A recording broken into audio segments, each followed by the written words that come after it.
Ang sabi dito ay be strong and courageous. Do not be afraid or terrified because of them, for the Lord your God goes with you. No? Laging kasama ang Panginoon, laging nandiyan dyan. At syempre kung may relationship ka, yung bang sa tuwing may problema tayo, tumatawag tayo sa Kanya. Kung masaya tayo, tumatawag tayo. No, ang ating amang nasa langit ay syempre naghahanap din naman ng time, quality time na galing sa'yo. When was the last time you pray at sinabi mo, Father, salamat kasi pinadala mo yung anak kaya kami nagsa-celebrate ng Christmas. Sana ay napasalamatan natin ang ating poong may kapal sa araw ng Pasko, sa araw-araw.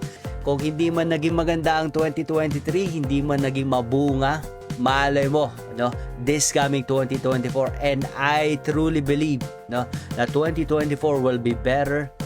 Lagi mong kasama siya and He will never leave you nor forsake you. Hindi kanya iwanan, hindi kanya pababayaan kasi love na love kanya. So ano ang iyong New Year's resolution? Kasi kung mayroon kang faith, mayroon kang hope in Him, dapat maganda ang iyong New Year's resolution. Dapat maganda ang iyong goal this year kasi alam mo and you are hoping for the best, you're aiming for the best. 2024, let's go!